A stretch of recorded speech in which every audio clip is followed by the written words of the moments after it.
अस्सलामुअलैकुम, welcome to daily sport और cricket. England ने पाकिस्तान के खिलाफ टी20 सीरीज जो कि पाकिस्तान के अंदर 10वीं बायलैटरल सीरीज पाकिस्तान के किसी भी टीम के खिलाफ थी, उसमें 4-3 से कामयाबी हासिल कर ली है। लेकिन उससे पाकिस्तान के मिडल ऑर्डर, पाकिस्तान के टॉप और पाकिस्तान के बॉलर्स का सारी तस्वीर हमारे सामने आ गई है कि इस सीरीज के अंदर इनकी कामयाबी कारकर्दगी कैसी रही। इससे पहले एशिया कप के अंदर कौन से बल्लेबाज बेहतर रहे। लगभग एशिया कप और इंग्लैंड और पाकिस्तान के दरमियान होने वाली टी20 सीरीज के अंदर जो प्लेयर थे उनकी कारकर्दगी जो थी वो हूबहू जो है वो एक जैसी थी। लेकिन इसमें बड़ी जो बात थी वो ये थी कि कप्तान बाबर आजम फॉर्म में है, जिन्होंने इस सीरीज के अंदर दूसरे पाकिस्तान की तरफ से टॉप स्कोरर रहे। लेकिन जिस तरह मिडिल ऑर्डर के हवाले से बातें हो रही थी, चीफ सिलेक्टर ने जब टीम का मुंतखब किया तो उन्होंने कहा कि यही मिडिल ऑर्डर हमें वर्ल्ड कप भी जितवाएगा, यही हमें आगे जाकर मैचेस भी जितवाएगा। तो उसका जो सारा जो है उसके हवाले से स्टैट्स वो आपके साथ शेयर करूंगा। आपको बताऊंगा कि इसमें आसिफ अली, इफ्तिखार अहमद, खुशदिल शाह जो मिडिल ऑर्डर में पाकिस्तान के मजबूत बल्लेबाज समझे जाते हैं, जहां बाबर और रिजवान अगर जल्दी आउट हो जाते हैं तो सारी जिम्मेदारी इन 3 या 4 खिलाड़ियों शादाब और नवाज पर आ जाती है। उनकी सीरीज के अंदर कारकर्दगी कैसी रही और उसके साथ साथ हम बात करेंगे कि पाकिस्तान के वो कौन से बॉलर हैं जो कारकर्दगी की बुनियाद पर आगे जो न्यूजीलैंड के अंदर टी20 और ऑस्ट्रेलिया में टी20 वर्ल्ड कप 2022 के अंदर शमूलियत इख्तियार कर सकते हैं। आप सबसे पहले अगर हम इस सीरीज के अंदर मजमूई तौर पर सबसे ज्यादा स्कोर बनाने वाले खिलाड़ियों में देखें तो रिजवान सबसे ऊपर मौजूद है, जिन्होंने 6 मैचों के अंदर 316 रन बनाए हैं। बाबर आजम ने 7 मैचों में 285 रन, हैरी ब्रोक ने 7 मैचों में 238, बेन डेकेट ने 233 और डेविड मलान ने 174, फिलिप साल्ट 167 और शान मसूद 156 रन, मोइन अली 142, अलेक्स हेल्स 130 और इफ्तिखार अहमद 99 रन के साथ मौजूद है। यहाँ पाकिस्तान के सिर्फ 3 ऐसे बल्लेबाज मौजूद हैं जो कि 100 से ज्यादा रन बनाने में कामयाब हुए हैं, जिनमें बाबर, रिजवान और जो शान मसूद शामिल है। इसके अलावा आसिफ, हैदर या खुशदिल शाह दीगर तमाम बल्लेबाज जो हैं और इफ्तिखार अहमद ये भी 100 से कम स्कोर पर मौजूद है। हालांकि इनको 7 या 6 टी20 मैचों में तो जरूर मौका दिया हो गया होगा। खासतौर पर अगर हम खुशदिल शाह की बात करें, जो इनको मजमूई तौर पर इस सीरीज के अंदर 6 मैचों के अंदर मौका दिया गया था, लेकिन वो 100 स्कोर भी क्रॉस ना कर सके। और खासतौर पर आसिफ अली जो कि पावर हिटर समझे जाते हैं, पाकिस्तान की बैकबोन समझे जाते हैं, मिडल ऑर्डर में आकर शुएब मलिक की जगह हमने उनको टीम में रखा हुआ है, तो वो भी किस तरह फ्लॉप हुए हैं इस सीरीज में स्टेट आपके सामने है। उसके अलावा अगर हम बॉलर की मजमूई कारकर्दगी देखें तो सबसे ज्यादा विकेटें यहाँ पर हारिस रऊफ ने हासिल की हैं, 8 विकेटें हासिल की हैं, 24 ओवर मजमूई तौर पर सीरीज में करवाए। सैम करन ने 7 खिलाड़ियों को आउट किया, David Willey 7, Mark Wood 7, Moin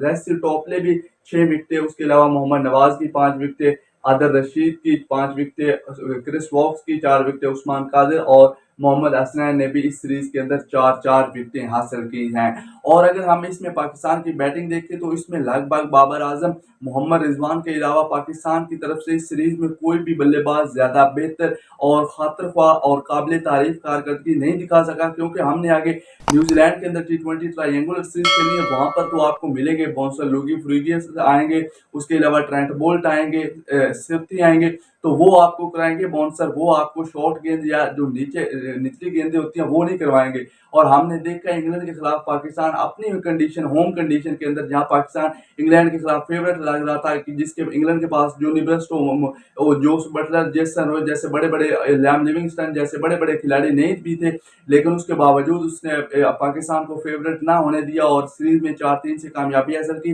तो पाकिस्तान के अगर बल्लेबाजों की इसमें मजमूई कारकर्दगी की एवरेज निकालें तो सबसे ज्यादा बैटिंग एवरेज रिजवान की रही, जिनकी 63 की एवरेज रही, 316 रन बनाए, बाबर की 57 की बैटिंग एवरेज रही, शान मसूद की 31 की रही, खुशदिल शाह की 21 की रही 5 मैचों में, इफ्तिखार अहमद 19, आसिफ अली 11, मोहम्मद वसीम जूनियर 11 और आमिर जमाल जो कि नए खिलाड़ी हैं उनकी 10, नवाज की 9, हैदर अली की 9 और मोहम्मद हारिस की 7 की बैटिंग एवरेज रही। यहाँ पर बैटिंग एवरेज के एतबार से देखें तो यहाँ पर शान मसूद और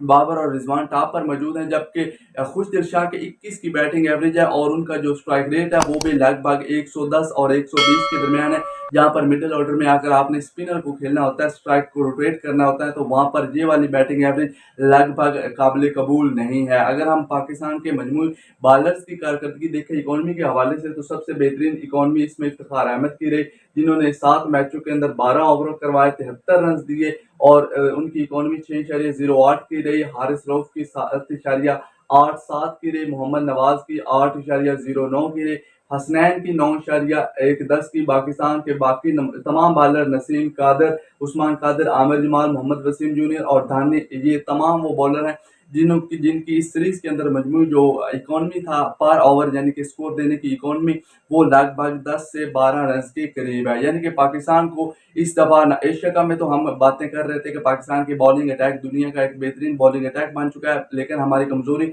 शायद मिडल ऑर्डर के अंदर है। लेकिन इंग्लैंड के खिलाफ हमने सीरीज में देखा कि पाकिस्तान के बॉलर्स में भी अगर किसी को स्कोर लगना शुरू हो जाता है तो फिर वो रुकते नहीं है, लगभग काफी ज्यादा स्कोर उन्हें पड़ जाता है। और अब पाकिस्तान की टीम T20 वर्ल्ड कप 2022 और न्यूजीलैंड में होने वाले ट्रायंगुलर सीरीज के लिए क्या होगी, क्या आसिफ अली टीम का हिस्सा बन सकते हैं, खुश दिलशाह टीम का हिस्सा बन सकते हैं, हैदर अली टीम का हिस्सा बन सकते हैं, और खास तौर पर शान मसूद जिनके बारे में हम बातें करते हैं कि उनको टेस्ट स्क्वाड में शामिल करना चाहिए क्योंकि स्टैट उनके जो है वो T20 फॉर्मेट के नहीं है। अगर कल उन्होंने 47 गेंदों पर 56 रन बनाए हैं तो ये भी उनकी T20 फॉर्मेट की हाफ सेंचुरी नहीं है, ये उनकी वनडे कह सकते हैं या फिर टेस्ट फॉर्मेट की 50 थी। मजमूई तौर पर पाकिस्तान हार चुका था, वो सिर्फ अपने बैटिंग स्ट्राइक रेट को रोटेट कर रहे थे ताकि उनकी न्यूजीलैंड के खिलाफ जो एक पोजीशन है मजबूत हो जाए। लेकिन हम लोग वो भी बातें करेंगे कि ये पाकिस्तान की तरफ से टॉप स्कोर रहे हैं, तीसरे बाबर और रिजवान के बाद तो इनको स्क्वाड में लाजमी शामिल होना चाहिए। लेकिन आपको ये भी याद रखना चाहिए कि जिन दो मैचों के अंदर शान मसूद ने 50 से ज्यादा स्कोर बनाए हैं वो दोनों मैच पाकिस्तान हारा था, यानी कि हारी हुई कंडीशन में आकर स्कोर बना देना और टीम फिर भी हार जाए। पहला मैच वहां पर 63 और यहाँ पर 67 रन से हारे हैं, या तो वो 20 या 15-20 रन से हारते तो फिर कहते कि शान मसूद ने 80-90 बनाए, इसको टीम में शामिल करो। लगभग ये भी सीरीज से आउट होगा। टीम में नए कौन से खिलाड़ी शामिल होंगे इस हवाले से तफसील आपको नेक्स्ट वीडियो में मिल जाएगी। अल्लाह निगहबान।